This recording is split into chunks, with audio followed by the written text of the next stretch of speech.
Do you think in terms of soulmates, do you think you have multiple soulmates or do you think you have one soulmate? Do you think someone's soulmate was John Wilkes Booth and they were really sad when they found out? It's Oh, like, 100%. Like, oh, man. Like, we only get one of these? Wait, okay. You think we had multiple soulmates? Yeah, I think we have. Okay, run me through this. What do you, when you think of soulmate, happy Valentine's Day, in what, does that mean there's a predestined? So is it your guys' names are written down together somewhere? What do you mean by soulmate? Well, I'm kind of moving towards a more spiritual outlook on life. Since when? And since the last few years. Why is that? And because I've just experienced a lot of things that, my entire life that has kind of turned me away from organized religion. And I want to find something that speaks to me like in my truest self. Okay. Can you name something? Well, just growing up, when I have gay parents. And so we bounced around from church to church to church. Yeah. Wouldn't they do that in June? What? Be gay? It's not like a timeline thing. If you're gay, you're kind of gay. I'm always all the gay time. in June just because I thought we all had to be. Okay. No, that's not how that works. Oh. I hope you know that. I didn't know that. Okay. Well, now you're I educated. was part of a parade. Yeah, it was fun. Well, you can still be a part of the parade and like show your support. Yeah. That doesn't mean you have to be gay. You can be an ally. I wish I was gay so I could have a bunch of gay friends and we could go all out on like a spicy night and then take a really good Instagram picture and say the pride is on the prowl. Like we're lions. Wouldn't that be hot? How the fuck do you think of these things? How do you not? I don't know how to explain why I don't think about. We were these on a things. track of soulmates. Oh yeah. So I don't think there's like a big man in the sky with a book writing down like, oh, this person's going to meet this person, whatever. I just think there are certain people that come into your life to teach you certain things about life, about love, about yourself. So do you think that's predetermined? In a sense, yeah. Okay, kind of run me through that. So if it's not in a book, do you think it's like stored anywhere, that type of information? That predestined. Are you talking about like a computer? No, not a computer. Like if you're saying it's predestined, I feel like the information has to be somewhere. Like who has that information?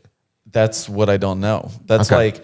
I'm leaning towards like a spiritual agnostic, right? Like I want to, like, I believe there is a higher power, because, and until the day that they can, they discover what came before the Big Bang, I know that's just a theory right now, but like once they can figure out where all this came from, then my beliefs will change.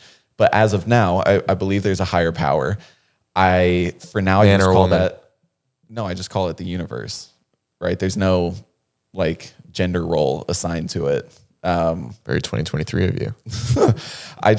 I believe the universe has a timeline. I look at life like a choose your own adventure book, right? There's certain predetermined outcomes, right? There's a multitude of outcomes that you can end up at based on your life choices. And you can go down a lot of forks and roads. And so you can swing so far left and then make Isn't that just free will? In my head, it makes more sense to have a combination of free will and predestiny. Why is your predestiny something maybe positive while others are like kids that get bone cancer and die immediately?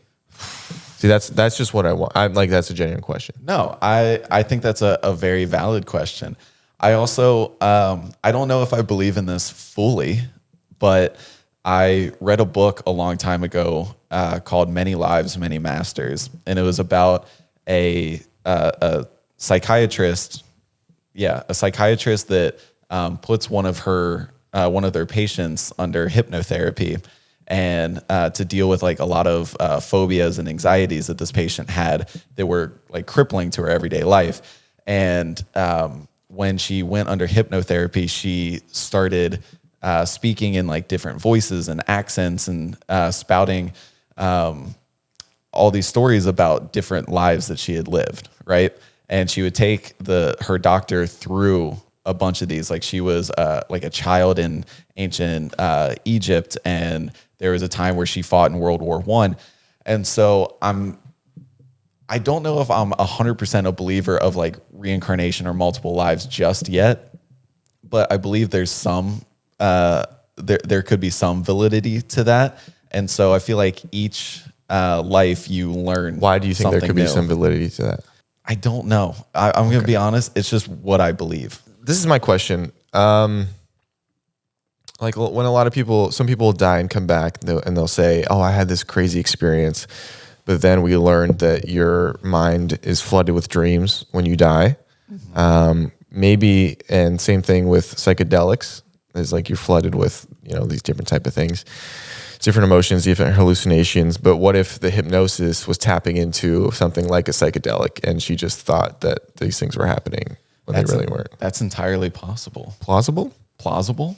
I don't know. I think you just want a little bit of magic in the world, or else it's a little bleak for you. A little bit, yeah. Yeah, because that's okay. I mean, we've had like a conversation similar to this when I talk about like I have a fear of dying or a fear of death, right? And what comes after it. Not enough to like stop me from doing things. Like we drive in cars every day. That's one of the most dangerous things you can do. Especially when Alyssa's behind the wheel. Seriously. Whoa. I didn't know you were in the room. I'm a really good driver. That's not apparently to Jared in the back seat. Does he ever annoy you when he backseat drives? Okay, sometimes I backseat drive, but that's because Alyssa misses exits. Oh wait, a lot of times? A lot of times, yeah. Well, you guys should talk about it. Get into it. Stop missing exits, and then I'll stop backseat driving. No, it's not just when I miss exits. It's also when I need to get over it, or am going too fast or slow, or I've never commented on that, on the fast or slow. It's in my head, I do. A little bit of animosity. Love it. Conflict causes people innately to look.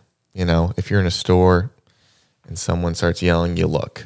Okay. Same thing on this podcast. That little, that was calculated. Oh, was now it? People are listening. Cool. Yeah, they love the turmoil. Awesome. Humans are fascinating, aren't we? But you were talking about your existential crisis? Yeah. Well, it's just like we've had conversations about that. Like I have a fear of death, and mainly the fear is that there's nothing after death, right? And you've told me, you're like, what was it like in 1879? And it's like, I don't know. And it's like, that's probably what death is like.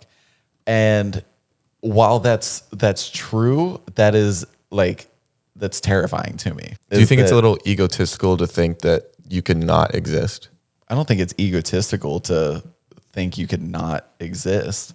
It's just scary. Why is it scary? If you weren't scared in 1814 when you didn't exist, because you couldn't be scared. So you can't be scared when you're dead. Yeah, but you can be scared of the fact that you're no longer going to exist. Yeah. Yeah, but the outcome is not going to change. That's like, again, I feel like people are scared when like eternal darkness. I don't just want to be in eternal darkness. It's like, no, you're not even conscious that you're in eternal darkness. Oh, fuck, dude. I can feel myself sweating starting to have a panic attack. Have one. Why not? Actually, one of the few, like I've only ever had a handful of actual panic attacks. And one of them was when I was in class in college. Actually, this was my first one. I was in class in college and we were watching a film, and it opens on like a funeral scene. And for some reason, it just got me started like thinking about death and whatever, this exact conversation. I do see myself at your funeral.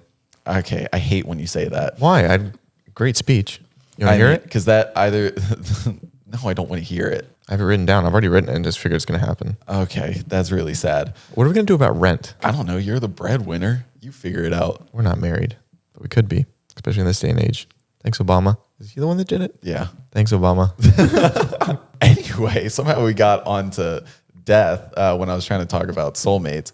But I just think there's certain people that, like, I think the soulmates come into your life to teach you things about, like, all these different categories to make you a better person. And then when you're ready, you meet the one. I'm not trying to play devil's advocate to be an a-hole, but maybe the human conscious existence is learning and then proceeding to use that information to change.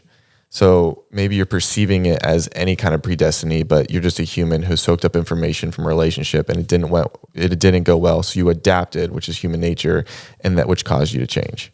Rather than they came in my life to teach me something, or maybe they're just in your life and you learned something rather than them teaching you.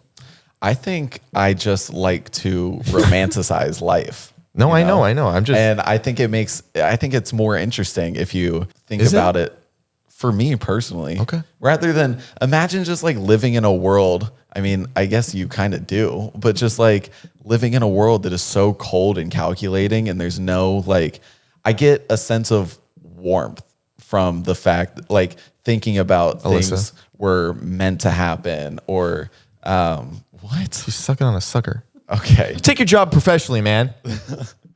No, you can eat it. You're allowed to eat it. Yeah, you can eat it. No, I just think it makes life more interesting than just being, so cold. You think I'm cold? I think you have tendencies to be cold and calculating, which isn't a bad thing. Very political answer. You didn't generalize me, but you. No, because you're also you have moments where you like to romanticize life. Name 6. I hate when you do that.